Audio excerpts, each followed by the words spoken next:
Hello everybody, and thank you for sharing your time with me. I'm sending this message through various different channels to reach my dear Russian friends and the Russian soldiers serving in Ukraine.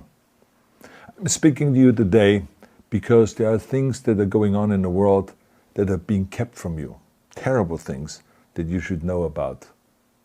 But before I talk about the harsh realities, let me just tell you about the Russian who became my hero. In 1961, when I was 14 years old, a very good friend of mine invited me to come to Vienna and to watch the World Weightlifting Championships. I was in the audience when Yuri Petrovich Vlasov won the World Championship title, becoming the first human being to lift 200 kilograms over his head. And somehow a friend of mine got me backstage. All of a sudden there I was, a 14-year-old boy, standing in front of the strongest man in the world. I couldn't believe it. He reached out to shake my hand. I still had a boy's hand. He had this powerful man's hand that swallowed mine. But he was kind, and he smiled at me. I will never forget that day. Never. I went home and I put his photo above my bed to inspire me when I started lifting weights. My father told me to take down that picture and to find a German or an Austrian hero. He got really angry, and we argued back and forth. He didn't like Russians because of his experience in the Second World War. You see, he was injured at Leningrad, where the Nazi army that he was part of did vicious harm to the great city and to its brave people. But I did not take the photograph down, no, because it didn't matter to me what flag Yuri Vlasov carried. My connections to Russia didn't stop there, by the way. Oh, it actually deepened when I traveled there with bodybuilding and for my movies and met all my Russian fans. And on one of those trips, I remember, I met Yuri Vlasov once again. It was in Moscow during the filming of Red Heat, which was the first American movie allowed to film in Red Square. Now, he and I spent the whole day together. He was so thoughtful, so kind, and so smart, and, of course, very giving. He gave me this beautiful blue coffee cup. And ever since then, I've been drinking my coffee out of every morning. Now, the reason why I'm telling you all of those things is that ever since I was 14 years old, I've had nothing but affections and respect for the people of Russia. The strength and the heart of the Russian people have always inspired me. And that is why I hope that you will let me tell you the truth about the war in Ukraine and what is happening there.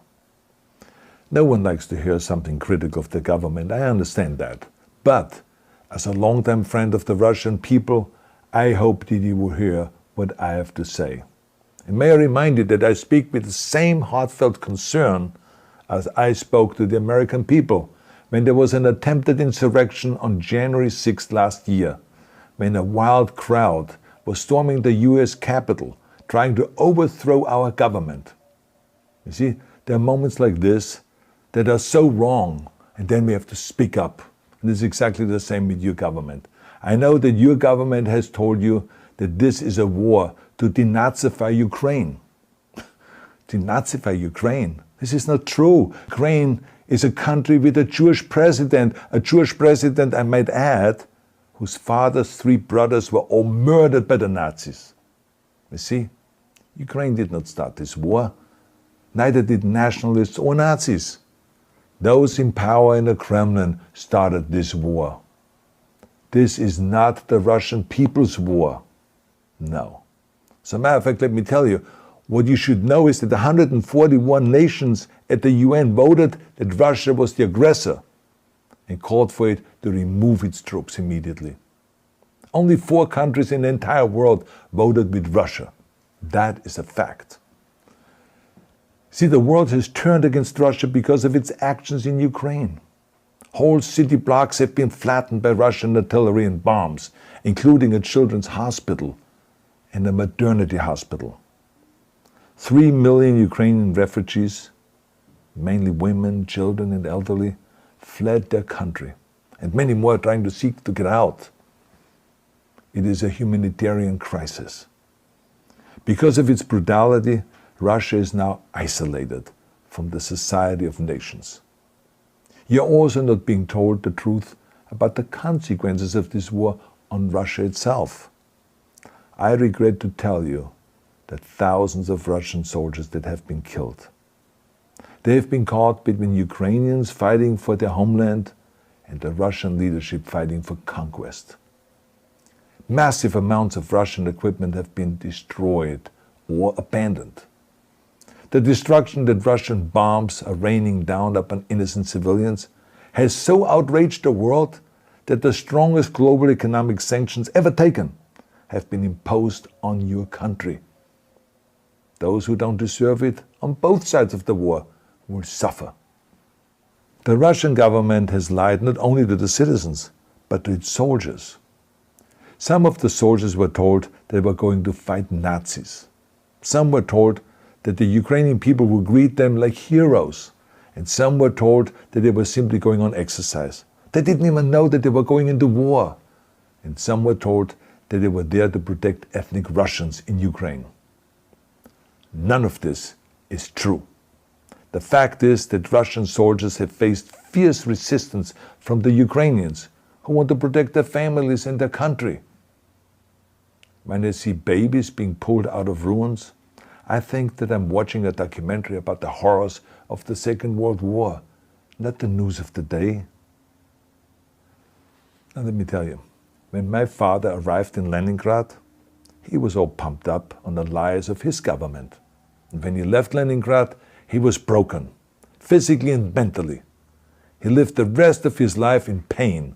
Pain from a broken back, pain from the shrapnel that always reminded him of these terrible years, and pain from the guilt that he felt. To the Russian soldiers listening to this broadcast, you already know much of the truth that I've been speaking. You have seen it with your own eyes. I don't want you to be broken like my father.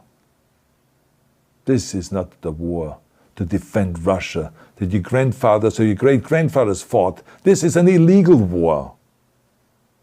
Your lives, your limbs, your futures are being sacrificed for a senseless war condemned by the entire world. Now, to those in power in the Kremlin, let me just ask you, why would you sacrifice those young men for your own ambitions? To the soldiers who are listening to this, remember that 11 million Russians have family connections to Ukraine. So every bullet you shoot a brother or a sister. Every bomb or every shell that falls is falling not on an enemy, but on a school, or a hospital, or a home. I know that the Russian people are not aware of such things are happening.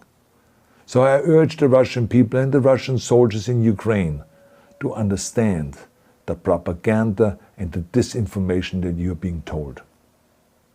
I ask you to help me spread the truth. Let your fellow Russians know the human catastrophe that is happening in Ukraine. And to President Putin I say, you started this war. You are leading this war. You can stop this war. Now, let me close with a message to all of the Russians who have been protesting on the streets against the invasion of Ukraine. The world has seen your bravery. We know that you have suffered the consequences of your courage. You have been arrested, you have been jailed, and you have been beaten. You are my new heroes. You have the strength of Yuri Petrovich Vlasov. You have the true heart of Russia. My dear Russian friends, may God bless you all.